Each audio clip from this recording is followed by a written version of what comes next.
Buenas noches a todos, nos encontramos un jueves más aquí en Sobre la Mesa, la música viva en México, y estamos muy contentos de contar el día de hoy con la presencia de una de las personas más influyentes en la música contemporánea mexicana, el compositor Federico Ibarra, quien nos acompaña el día de hoy.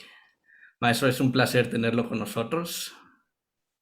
Al contrario, para mí es un placer estar dentro de su programa. Muchas gracias. Felisa, buenas noches. Buenas noches, Eric. Buenas noches, maestro. Pues le damos la más cordial bienvenida y también estoy segura que nuestro público va a estar muy contento de tenerlo esta semana para escuchar no solo su música, que de por sí es un legado, sino de sus propias palabras. Y pues nada, yo creo que el maestro es un referente total de la música contemporánea en México y aún así quisiera leerles un poco una reseña de su trayectoria. Es un poco grande, entonces pues hay que estar preparados. Federico Ibarra Groth nació en la Ciudad de México en el año 1946. Cursó la carrera de composición en la Escuela Nacional de Música de la UNAM. En 1971 fue becado por Radio Universidad y Radio Televisión Francesa para proseguir sus estudios en París y en 1975 para asistir al curso de composición en Santiago de Compostela, España. En marzo de 2006 obtuvo el grado de doctor en la Universidad Complutense de Madrid. Además de su actividad como compositor, ha dedicado parte de su tiempo a la ejecución pianística de su obra y al estreno en México, de buena parte de la producción contemporánea internacional escrita para dicho instrumento, dando especial énfasis a las composiciones pianísticas mexicanas del siglo XX. Dentro de su actividad docente, dirigió el taller de composición del CENIDIM 1975 a 1986 y en 1985 fundó el taller piloto de composición en la Escuela Nacional de Música de la UNAM, de 1985 al 2000. Asimismo fue director musical de Camerópera de la ciudad, 1989 a 1996.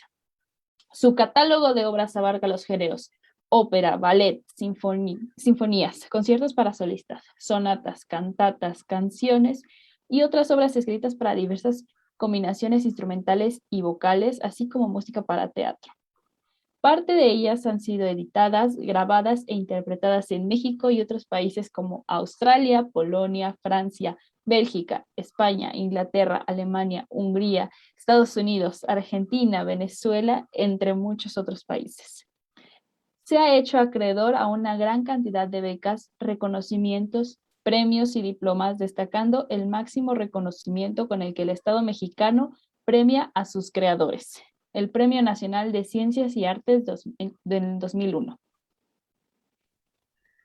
Realmente una trayectoria impresionante y eso que tuvo que ser un poco resumida, la pueden consultar completa en la página del maestro Federico Ibarra en internet. A continuación, y para entrar un poquito en calor aquí en la plática, aprovechando que hace bastante frío últimamente, vamos a escuchar una de sus obras grabada por la maestra Guadalupe Parrondo. Se llama La aniquilación de un sueño para piano solo. Vamos a escuchar y ver un video, cortesía igual de la página de Facebook del maestro Federico Ibarra, con la presentación desde el estudio de la maestra Guadalupe Parrondo. Esperamos que la disfruten. La aniquilación de un sueño.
Pues todos les aplaudimos, maestro. Ojalá todos lo hayan disfrutado como nosotros lo hemos estado haciendo. Y pues quisiera que me platicara un poco acerca de esta gran obra que incluso hace poco la maestra grabó, además con sus 8 sonatas para piano. No sé qué nos pueda decir acerca de este nuevo disco, de esta obra. Bueno, la primera cosa que quisiera decir es que para este disco, bueno, conté con la maestra Guadalupe Parrondo, que es una de las, eh, uno de los pilares de la música en México y cuyas interpretaciones han sido, bueno, gozadas por más de 40 años o 50 años, ¿no? Que tiene la maestra tocando y que realmente es, bueno, para mi criterio, pues yo no la puedo considerar menos que una genia dentro de su instrumento. En este disco están, eh, como bien usted dijo, está interpretando toda la serie de sonatas que pues ya tienen muchos años también, y dentro de ellas hay varias obras que le he dedicado a la maestra Parrondo, como ha sido la sexta sonata y esta pequeña pieza que acaban ustedes de escuchar, que se llama La aniquilación de un sueño. Esta serie de sonatas, pues, ¿qué puedo decir? Eh, Son un poco el recuento de mi vida, ¿no? Es decir, son demasiados años de composición en las cuales pues he dado mi punto de vista acerca de la composición musical, ¿no? Y han sido, pues para mí, muy, ¿qué le diré? Un poco también un camino en donde he transitado muchas veces, que es la forma sonata, pero esta interpretación de la maestra Parrondo, bueno, pues creo que resultó un documento invaluable, ¿no? Y en este sentido, sí, aparte de estar pues feliz con la aparición de este disco, sí quisiera invitar a todos los auditores, a todas las personas que están viendo este programa, para que pudieran acercarse también no solamente a esta obra que acabamos de escuchar, sino a las sonatas que he compuesto para este instrumento.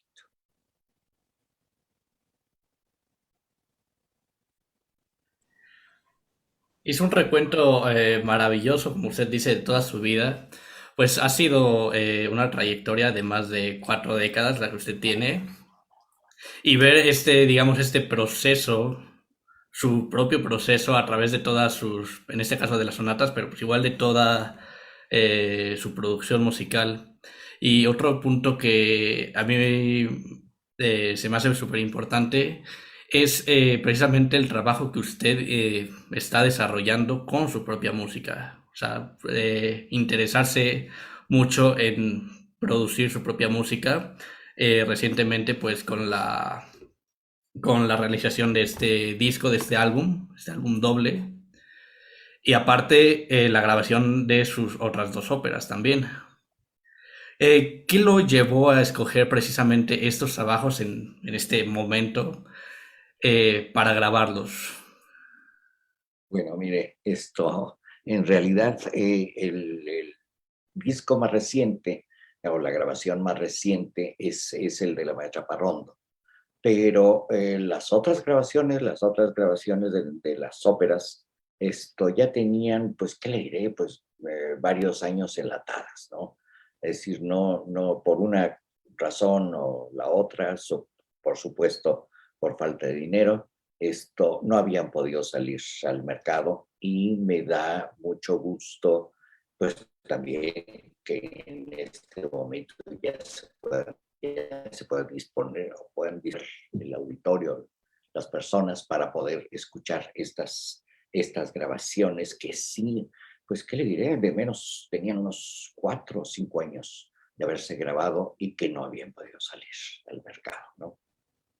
Y qué fortuna que justo ahorita en una situación tan compleja como la que estamos viviendo por la pandemia, pues se pueda sacar estas producciones tan importantes para eh, pues seguir, ¿cómo decirlo?, teniendo ese registro de la música contemporánea mexicana. Sí, sí, es decir, esto fue una casualidad, vamos, una casualidad que además pues como le comento, sí me hace muy feliz porque, digo, ante una incertidumbre de poder escuchar o no la música en vivo, pues afortunadamente todavía tenemos esta maravillosa fortuna de poderla tenerla grabada y de poder disfrutar de ella o conocerla a través de toda una serie de grabaciones, ¿no? Sí, sin duda, esa labor que también uno como compositor tiene que hacer, que es registrar y preservar nuestra propia obra. Y justo algo que mencionó respecto a estas sonatas es, digamos, el proceso, proceso creativo, el proceso composicional que usted ha tenido a lo largo de tanta carrera y de todos estos años. Y me gustaría preguntarle que después de todas estas experiencias, ¿cómo definiría esencialmente sus procesos creativos? Es una pregunta muy complicada para mí. Es decir, no es fácil expresar qué es lo que ha tenido uno dentro de su cabeza durante muchos años, ¿no? Es decir, la primera preocupación en estas sonatas, pues fue precisamente el querer dar una visión dentro de nuestra época en un género, pues que parecía que ya es un género, ¿qué le diré? Del clasicismo o del romanticismo o toda una serie de cosas, y que no, este género todavía nos puede seguir dando, pues, ¿qué le diré? Una cantidad de oportunidades de expresarnos como pocos géneros, ¿no? Cuando menos para mí sí lo ha sido y esto me da, pues, en realidad mucho gusto porque además pues, ¿qué le diré? Está de alguna manera identificando la labor que yo estoy haciendo dentro de la música y que mucha de ella la estoy haciendo precisamente a través de la sonata. Por el otro lado, esta serie de pensamientos que pues he tenido desde el inicio, desde la sonata cero, vamos, acerca de utilizar un instrumento, pues también que llevamos cuántos años con este instrumento y nos sigue dando la oportunidad de expresarnos de una manera fantástica, ¿no? Ya que el piano pues tiene todas las posibilidades de esto.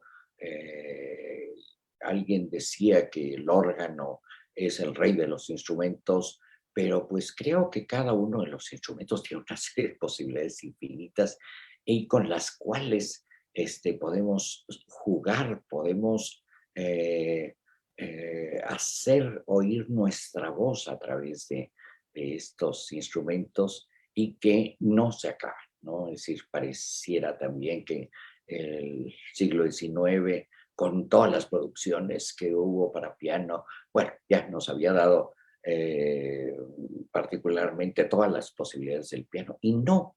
Es decir, creo que todavía se pueden seguir encontrando y todavía se pueden seguir explorando muchas maneras de la utilización de este instrumento. Por el otro lado, bueno, pues cada una de las sonatas lleva un poco, ¿qué le diré? El pensamiento en el cual estaba metido en esos momentos y que pues de alguna manera se vuelve irrepetible, ¿no? Es decir,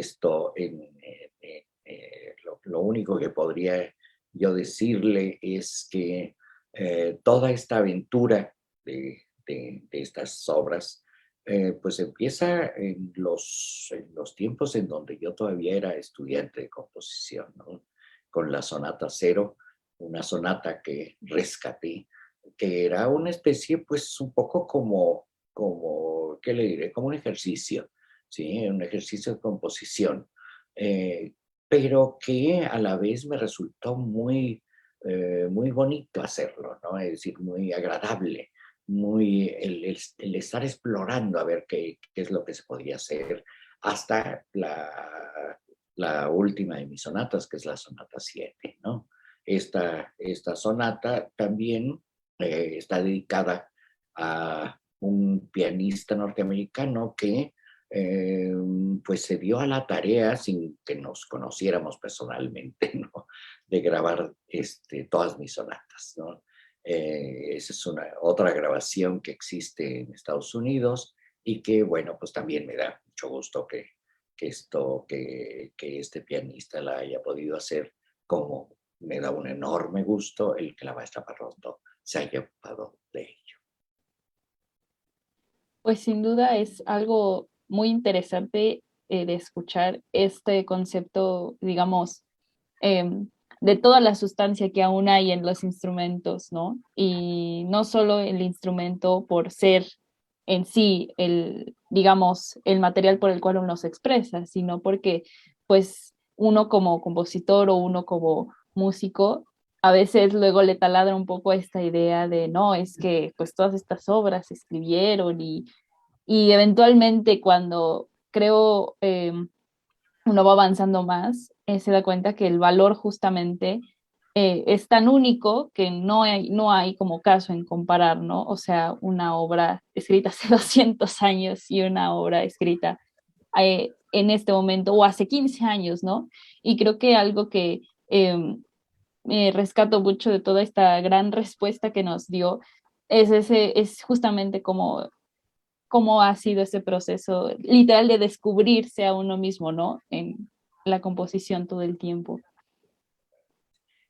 Añadiría, para hacer un poco, tener otro punto de vista acerca de esta composición, es que al revés de las óperas, al revés de toda una serie de obras que he compuesto que tienen texto y que están muy emparentadas con el texto, estas obras podría decir que son obras abstractas, es decir, son composiciones que no están queriendo ni relatar una historia ni nada por el estilo, sino que es una música pura, por decirlo de alguna manera. No quiero decir que las otras sean impuras, ¿sí? Pero sí que esta característica, esto sí da un tipo de pensamiento que va a ser alejado, ¿qué le diré? De imágenes, de otra serie de imágenes.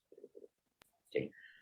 Y este último comentario creo que queda justo precisamente con, digamos, la siguiente pregunta que queríamos tratar. Y es precisamente eso de su propia búsqueda estética. Preguntaría, usted, digamos, en retrospectiva de ver toda su trayectoria, ha encontrado digamos, un hilo conductor en esta parte estética, su búsqueda estética, o digamos que tenga alguna carga social su música, más hacia qué hay detrás de las notas que escribe? Mire, en este aspecto también pues hay muchos hilos conductores que me han motivado para hacer mis obras, ¿no? Uno de ellos muy fuertemente lo fue el surrealismo. Con el surrealismo yo he tenido o tuve desde mi juventud un acercamiento muy fuerte, ¿no? Es decir, me agradaba mucho la idea de que todo lo onírico, todo lo que pasa por nuestras cabezas a la hora de no estar plenamente conscientes, sino en un sueño, pudiera retratarse, ¿no? Tal como pintores, poetas y todo aquello lo han hecho dentro del surrealismo y que nos da una magnífica oportunidad para viajar al interior de nosotros mismos, ¿no? Es decir, este gran sueño de esto, de todo lo posible y lo imposible que podamos tener, esto precisamente que lo podemos concretar en, o yo cuando menos dentro de mis obras, ¿no? En este aspecto no es una, que le diré, una casualidad que que la obra que la maestra Parrondo interpretó se llame La aniquilación de un sueño, ¿no? Es decir, siempre estoy en una búsqueda en ese aspecto de todo lo que pues podamos tener dentro de nuestro interior y que a veces nos es muy difícil decirlo o muy difícil expresarlo para poder hacer arte con ello, ¿no? Por un lado, ¿no? Esta sería un camino, pues, que sí me ha llevado muchas obras y mucho tiempo en explorarlo, ¿no? Por el otro lado, sí hay una gran preocupación social, sobre todo dentro de mis óperas, ¿no? Es decir, son obras que están viendo representadas, en donde a veces he tratado, muchas veces he tratado situaciones que puedan parecer o argumentos de cuentos. El caso de Alicia, que está uniendo los dos maravillosos relatos de Lewis Carroll, que son Alicia a través del espejo y Alicia en el País de las Maravillas, que también obviamente está presente el surrealismo ahí, ¿no? Esto todo está implicado. Esta también se convierte en una ópera para pensar mucho acerca de todo el origen social que tuvo y cómo está entreverado con este mundo de los niños y la respuesta que los adultos quieren de estos niños, ¿no?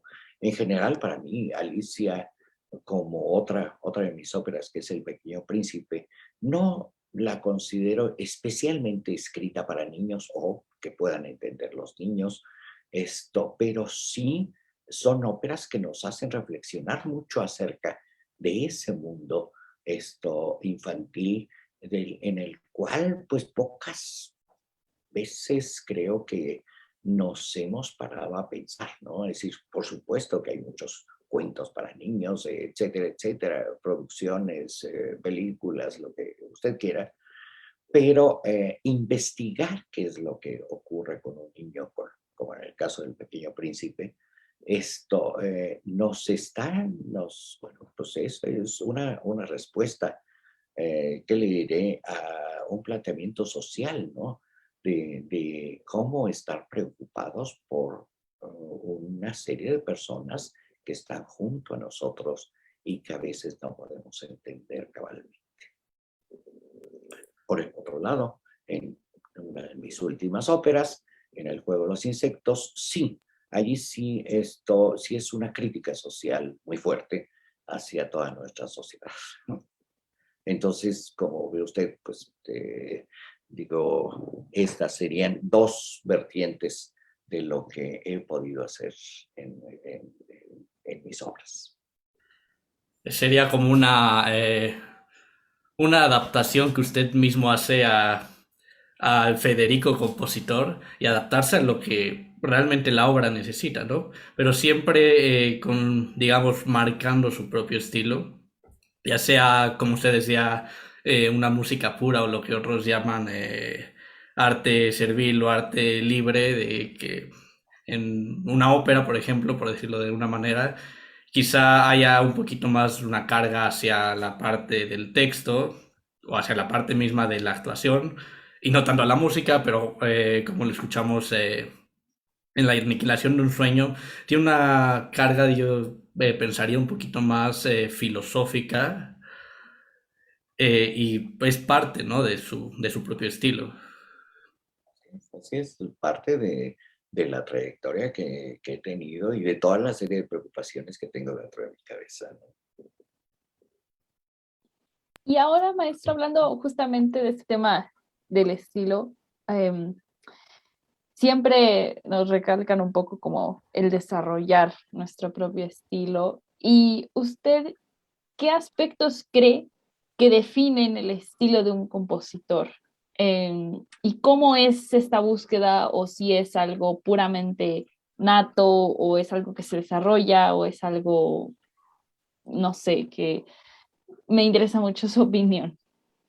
Y mire, vamos a, vamos a pensar en otra época digo, quizá para poder entender mejor la de nosotros, ¿no? En otra época, sobre todo en el romanticismo, la gente, los compositores, los pintores, todos estaban exaltando la personalidad del individuo, que eso hacía que, pues, cada una de las obras tuvieran una personalidad propia y una búsqueda a su vez de lo que ellos querían decir, ¿no? En el siglo XX, que bueno, pues fue el siglo que me tocó yo nacer, ¿verdad?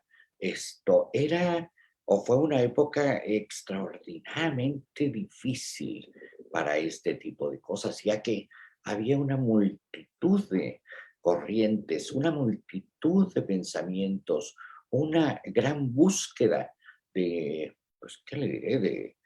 No solamente dentro del arte, sino dentro de la situación misma de la gente para poder encontrarse a sí mismos en un ámbito que les perteneciera, que nos perteneciera, hablando en mi caso, en el cual pudiéramos desarrollarnos, ¿no? Es decir, en esta época, hablando de música, pues, ¿qué le diré? Es decir, esto en los años 50, pues hubo corrientes demasiado fuertes, que eran la corriente serial o determinados otros tipos de corrientes. En México, el nacionalismo también, que fue imperante durante mucho tiempo y que hacían que los compositores estuvieran sujetos a ese tipo de cosas, ¿no? En cambio, mi generación fue una generación que abogó por la libertad, ¿no? Es decir, estábamos eh, como en el año de 1968, pues estábamos precisamente trabajando y luchando porque se nos reconociera a nosotros mismos como personas, como nosotros, ¿sí? En vez de estar siguiendo una trayectoria que había sido impuesta de muchas maneras por la sociedad de ese tiempo. Entonces, a pesar de que fue, ¿qué le diré? Una situación, pues, ¿cómo decirla? Muy difícil para poderla vivir, para poder estar dentro de ella, también dio la gran oportunidad, ¿no? Es decir, la gran oportunidad de salirnos de todo lo establecido. No sé si responda la pregunta que me hizo o todavía queda sin responder. Pues personalmente, yo, bueno, para mí sí me resolvió y me planteo muchas más. Es como de estas preguntas que no sabías que tenías hasta que escuchas algo que lo detona. Entonces, definitivamente creo que eh, a veces para entender justamente nuestro contexto y nuestro momento hay que retroceder un poco, ¿no? Y eso es algo que pocas veces creo que hacemos a veces como compositores, y no tanto como en el aspecto musical, sino como estas preguntas, ¿no? O sea, realmente, digamos, que van más allá de la superficie del estilo de las obras, ¿no? Entonces, me parece una respuesta totalmente acertada, pero que definitivamente me deja más preguntas.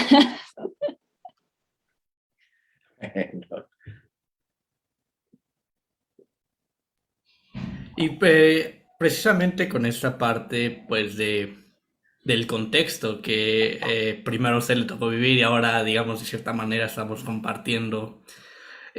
¿Cómo ha cambiado su perspectiva acerca de la música mexicana a lo largo del tiempo? ¿Qué aspectos usted identifica que han ido mejorando o empeorando durante todos estos años que usted tiene de trayectoria? Esto también le explico un poquito cómo era la situación dentro de mi juventud, ¿no? Es decir, la primera cosa que me sucedió a la hora de que quise estudiar música fue una oposición de mis padres y de mi familia, ¿no? Es decir, a ellos no les hacía mucha gracia el que yo no me dedicara a una profesión, pues, que le puedo decir muy entrecomillada, que me pudiera servir para vida. Entonces, desde allí ya estaba yo incidiendo en, pues, un rechazo hacia lo que mis anteriores o hacia mis ancestros, mis padres, mi familia, pensaban acerca de la vida misma, ¿no? Entonces, en este punto, pues ya hubo una manera diferente. De alguna manera tenían razón, es decir, las oportunidades que se vinieron dando, cuando menos en México, para los estudiantes del arte, cambió radicalmente con los años, ¿no? Es decir, yo mismo tuve la inmensa fortuna de poder tener una beca, como dentro del Sistema Nacional de Creadores, que por supuesto esto no existía antes, ¿no? Entonces esto dio muchas oportunidades, porque pues, ¿qué le diré? El estar trabajando únicamente para poder subsistir, pues es algo muy, muy terrible. Sí, lo hice como maestro dando clase, en fin, toda una serie de cosas, pero también este tipo de becas me permitió hacerlo más holgadamente. Y en este sentido, pues sí he visto una diferencia muy, muy grande entre cuando empecé a estudiar la música y actualmente, o hasta hace muy pocos años, en donde al fin y al cabo ya se había dado un estatus social a la gente que estudiaba arte. Es decir, parecía que anteriormente no había estatus social, sino pues era un poco un mal necesario, ¿no? Que en este aspecto sí no me gustaba cómo consideraban al artista en esos momentos. Pero pues vamos a decir, toda una serie de pequeños cambios que han ido sucediendo, que afortunadamente nos permite vislumbrar un futuro mejor. Pues han sido difíciles también porque pues no se consiguen las cosas tan fácilmente, ¿no? En este aspecto, sí, yo vuelvo a decir que este tipo de apoyos me hicieron mucho más fácil mi carrera en determinado. Y qué importante conocer su perspectiva, porque, digamos, nosotros, jóvenes estudiantes de composición, que llevamos poco tiempo y, bueno, que tenemos poca edad, pues a veces no somos tan conscientes de cómo fue, no sé, hace 3 o 4 décadas y cómo van los cambios, ¿no? Y a lo mejor, bueno, digamos, ahora nos toca a nosotros ver qué cambios va a haber en 4 o 5 décadas y pues ir marcando. Así es, así es. Lo cual me parece muy interesante porque todo, vamos a decir, si el mundo quedara igual siempre, pues sería medio aburrido, ¿no? Entonces, en este aspecto, sí es muy interesante ser nosotros mismos testigos de todo lo que está sucediendo. Eso y sobre todo ver, como usted dice, que hay cosas que que han cambiado y otras que están en proceso de cambio. Por ejemplo, que todavía hay ya quienes no, como que el arte, como que nada más, como que no, como usted dice, es un mal necesario, pero realmente como que no están interesados. Y creo que con esta cuestión de la pandemia hay algunas cosas que podría decirse que se retrasaron o se detuvieron un poco, precisamente en la cuestión de los espacios para escuchar música y sobre todo música contemporánea, que creo que es a lo que más difícil se les hace escuchar. Entonces, pues es importante toda esta cuestión. Sí, no, vamos a decir, ahora también tenemos un gran cambio.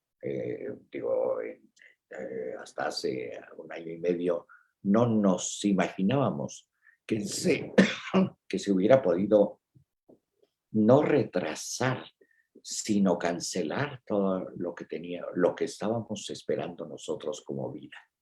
Y en este aspecto sí, esto de una manera o de la otra vamos a tener que hacer una reflexión más tarde o más temprano acerca de todo lo que hemos podido tener en este lapso muy cruento, porque, pues, en fin, digo, muchas gentes no solamente han enfermado, sino han muerto. Pero pues definitivamente creo que se puede hablar de una situación antes de la pandemia y otra situación después. Sí, definitivamente. Por ahí una vez dijeron que la situación de la pandemia es como un poco un huevo que se rompió. Digamos que pues todos los problemas y todas las cuestiones ya existían, ¿no? A lo mejor eran un poco invisibles o eran un poco, digamos, escondidas, pero después cuando se rompe el huevo es cuando sale, ¿no? Pues todo lo que iba adentro y todo lo que se evidencia, ¿no? Y justamente como decía Eric, que pues la música como que quedó un poco de lado, como que sí había prioridad para la cultura, pero no esta cultura, sí había espacios, pero no para esto. Entonces, como que siento que también personalmente los compositores empezaron quizá también a reflexionar acerca de esto y he visto más, digamos, un poco de más preocupación por otros músicos e instrumentistas de decir, bueno, ¿qué pasó, no? O sea, ¿por qué ya no éramos tan indispensables? Entonces siento que eso es de menos, ¿no? Lo que usted comenta acerca del antes y después. Y ahora voy a cambiar radicalmente de tema. Menciono justamente esa parte de la docencia y también como escuchamos en su currículum, pues fue uno de los precursores de la cátedra de composición en la Escuela Nacional de Música, ahora Facultad de Música de la UNAM. Y para usted, ¿cuáles son los retos más grandes que uno como maestro se enfrenta al enseñar composición musical? Esa es una buena pregunta y esa pregunta pues yo me la hice, me la tuve que hacer en el momento en donde quise dedicarme a enseñar a otros compositores. Lo que considero primero es que uno no puede meterse en la cabeza de un alumno. ¿Sí? Es decir, el alumno está pensando en sus posibilidades que tiene, en lo que quiere expresar acerca de la música, está pensando en otra serie de elementos y uno como maestro no puede adentrarse a su cerebro y decir piensa en esto o lo que sea. Uno, para mí, como maestro, yo lo que puedo es dar armas. Usted tiene necesidad de expresarse a través de algo muy raro que se llaman sonidos. Vamos a ver qué armas le puedo dar, le puedo ofrecer para que llegue usted a concretar todo lo que piense de la mejor manera, ¿no? Y en este aspecto, yo nunca he querido imponer ninguna visión estética ni ninguna manera de composición, sino al contrario, darles un muestrario a los alumnos, precisamente para que ellos puedan elegir y escoger por dónde quieren ir. En ese aspecto, sí esto, sí, ¿qué le diré? A lo mejor suena muy sencillo esto el hacerlo, pero es muy complicado. Entonces, a través, por ejemplo, mucho de la audición con los alumnos, pues empezaba a ver, digo, sí, que conocían a determinados compositores y a toda una serie de cosas, pero en muchos casos no los conocían, eran nuevos para ellos. Entonces, empezar a introducirlos. En algunos casos, ellos mismos tenían prejuicios acerca de esto. No, este compositor no vale la pena. O, no, es decir, vamos a descubrir realmente quiénes eran los compositores, por qué hacían se dedicaban a componer de esa manera. Y empezaba a ver un cambio en su actitud también, lo cual eso para mí me estaba diciendo que al fin y al cabo estaban abriendo su pensamiento, ¿no? Su pensamiento hacia muchas cosas. Y pues, ¿qué le puedo decir? Para mí se me hace la manera más útil como maestro que encontré para llevar a cabo que hicieran la carrera mis alumnos. Por el otro lado, sí, quise concentrar también la educación en vez de que anduvieran por el patio haciendo toda una serie de cosas, centrarlos a una sola educación, a donde se les diese tanto lo práctico de la composición, que era escribir obras, como lo teórico. Es decir, entonces el taller que diseñé para la escuela era precisamente un taller que aglutinaba muchas cosas, ¿no? Entonces, ya los alumnos ya no tenían que estar perdiendo el tiempo de alguna manera en otras clases que sí podrían haber ayudado mucho, pero que no podían tener las relaciones muy directas entre ellos, ¿no? Es decir, le pongo un ejemplo, ¿no?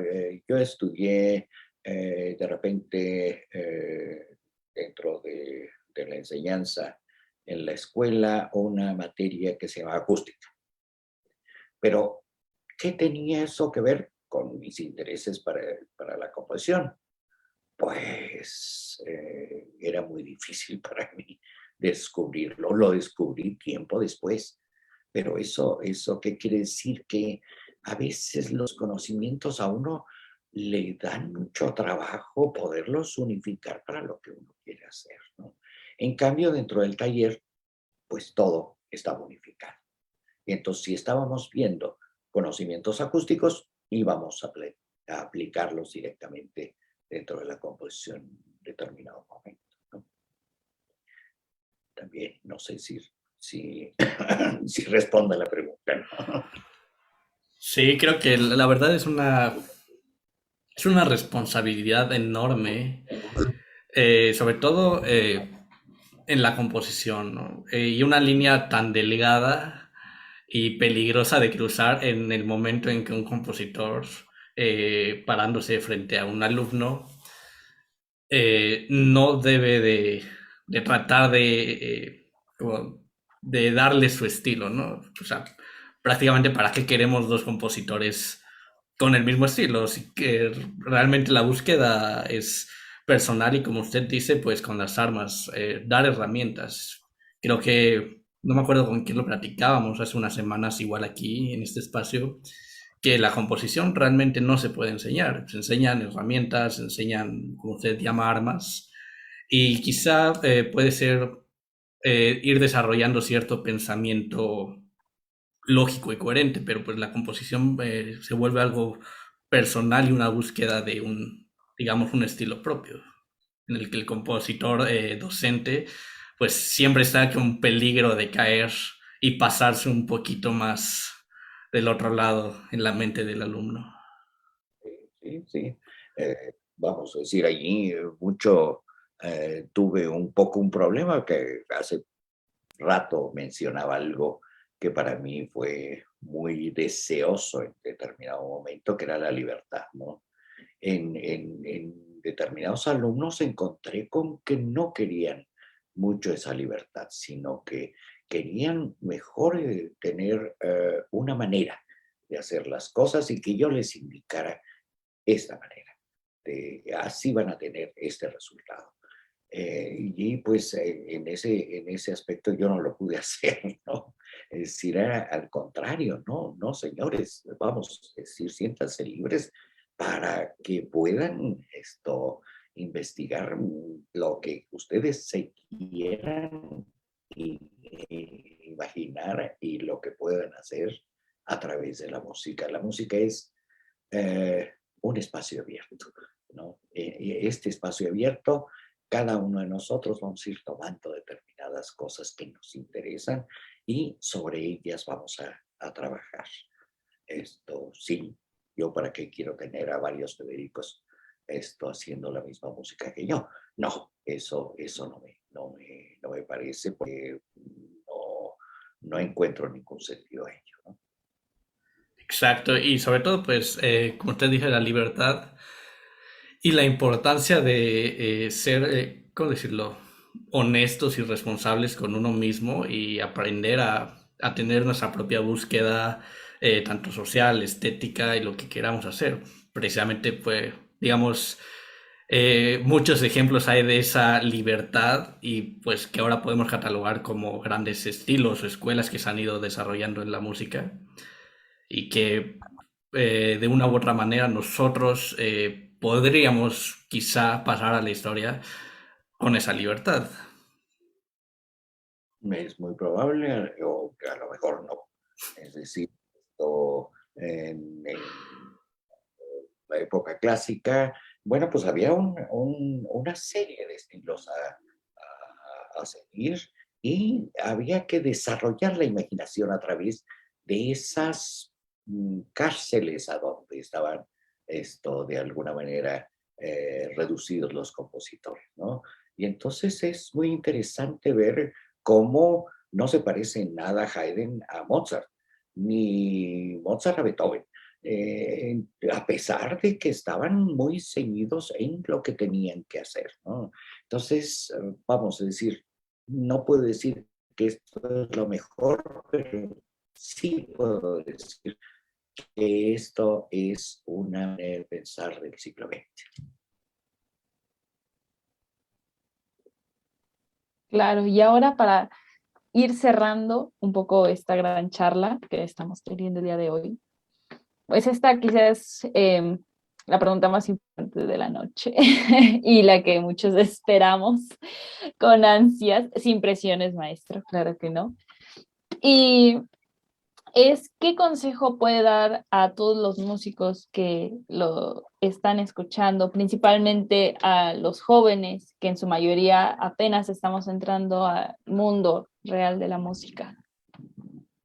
Hijo, qué consejo. El primero, esto me parecería, es que sean honestos consigo mismos, ¿no? Es decir, si van a adoptar inclusive un lenguaje, ¿no? Si a ustedes les puede eh, maravillar, ¿qué le diré? Cualquier compositor que les sea muy interior o se sientan muy a gusto, traten de superar a ese compositor, ¿no? Es decir, siendo mejores que su maestro, vamos, en determinado momento. Que eso sería para mí el mejor de las respuestas que un alumno me pudiera dar, ¿no? Que fueran mejor que yo, ¿sí? En determinado momento. Por el otro lado, existe toda una serie de cosas ahora que están en boga y que de repente se han vuelto a desarrollar de una manera muy extraña, ¿no? Es decir, por ejemplo, una nueva época o una nueva etapa nacionalista en la que estamos viviendo. Esto, allí sí advertiría que yo, dentro de mi generación, fui una de las gentes que rechazaron total y completamente todo ese movimiento y que ya no queríamos saber nada más, ni de guapangos, ni de sones, ni nada, nada por el estilo, ¿no? Sino que queríamos adentrarnos a lo que en ese momento era la música nueva, que es ponerse al día también en lo que está sucediendo en el mundo, ¿no? No estar exclusivamente centrados en algo que ya había dado como corriente para mí esto lo mejor de que podía expresar. Sin embargo, eso nadie lo puede saber.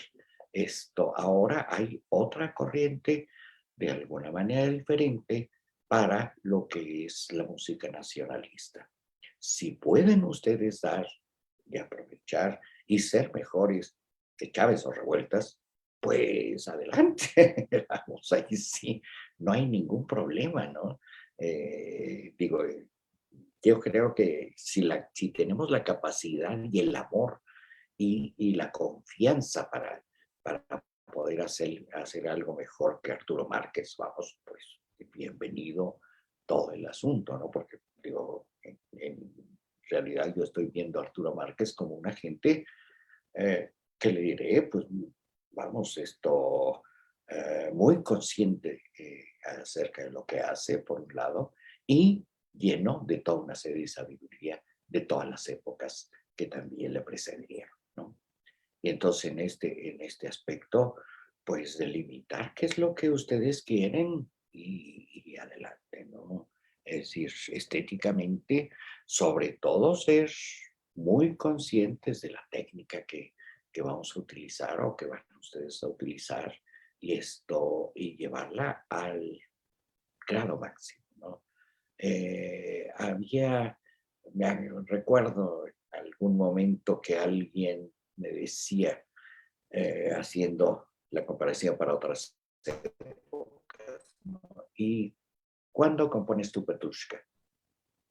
Entonces yo no sabía muy bien a qué se refería eso. Es decir, el paso que dio Stravinsky de sus maestros, que habían sido Rimsky-Korsakov y toda una serie de cosas, a ser otra gente total y completamente diferente y a expresarse de una manera inusual y además con una maestría única. Entonces, ya después entendí ese consejo que me daban o esa pregunta que me hacían, ¿no? Wow, es increíble. Yo creo que para nosotros como jóvenes compositores, todavía estudiantes de la carrera y para todos los que están escuchando esta plática, creo que es muy importante todo lo que usted menciona.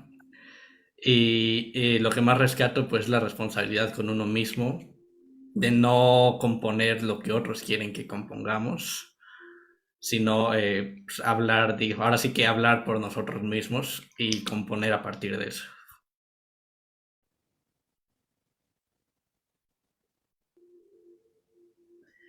Quizá una reflexión esto que pudiera ser al respecto es que la persona más difícil de conocer es uno mismo. Y sobre eso hay que trabajar mucho, ¿sí? Para entender a uno que si tiene la nariz muy grande, pues ni modo, la tiene muy grande. Y las orejas largas, pues igual. Pero el problema es aceptarnos y conocernos para poder expresar lo que hay adentro de uno, ¿sí? Eso, bueno, pues ¿qué le diré? Podría ser mi mejor consejo. Y el consejo que la verdad agradecemos mucho, maestro. Se nos ha ido bastante rápido el tiempo, por lo menos para mí ha sido creo que demasiado amena esta plática. Y yo me seguiría horas aquí, pero tenemos que cerrar. La verdad agradecemos demasiado que se haya tomado este tiempo para poder platicar un poco acerca de su obra, de su trayectoria, de su visión finalmente, ¿no? Y de lo que usted es como persona y como compositor. Creo que para todos los jóvenes compositores y otros compositores que ya tienen cierta trayectoria, pues usted es un referente a quien volteamos a ver y a escuchar siempre. Entonces agradecemos muchísimo su presencia el día de hoy aquí. Al contrario, me da mucho gusto, bueno, pues haber platicado un rato con ustedes y ojalá que esto, bueno, con el tema mismo que nos atrajo, que ojalá que pudieran de veras escuchar estas grabaciones que salieron hace muy poco tiempo y que las van a disfrutar. Y por qué no, esto algún día pues poder platicar acerca lo que se les vino a la mente o todo lo que pudieron percibir en esto en relación a estas grabaciones. Claro, ojalá un día podamos hacer otro programa con usted, ahora ya presencial, más adelante que esté un poco más tranquila la pandemia. Y sí, tengo entendido que, bueno, además de que está en plataformas digitales, también se puede comprar en físico a través de Amazon, ¿es cierto? Y ahí sí yo no sé cómo se estén distribuyendo. Sé que esto, que la compañía productora está en determinados puntos, eso lo sabrán mejor ustedes que yo, ¿no? Ok, Pues, pues sin duda le agradecemos muchísimo su participación, el haber venido aquí a platicarnos un poco de todas estas experiencias, escuchar todas estas respuestas, estas cuestiones. Y claro que escucharemos atentamente su obra y ojalá pronto podamos reunirnos de nuevo a platicar acerca de todo esto, porque hay mil y un cosas seguramente de las cuales podríamos hablar. Y pues nada, a nuestro público que nos está escuchando, que nos está viendo, recuerden que este programa aún tiene, me parece, una fecha. Si es incorrecto, corrígeme, Eric. Pero de la siguiente semana, dentro de 2 semanas tendremos un nuevo invitado, pero por el momento, pues agradecemos una vez más al maestro y recuerden escuchar su música. Muchas gracias. buenas noches a todos y nos vemos dentro de 2 semanas para el último programa de la primera temporada de Sobre la Mesa, la música viva en México. Buenas noches.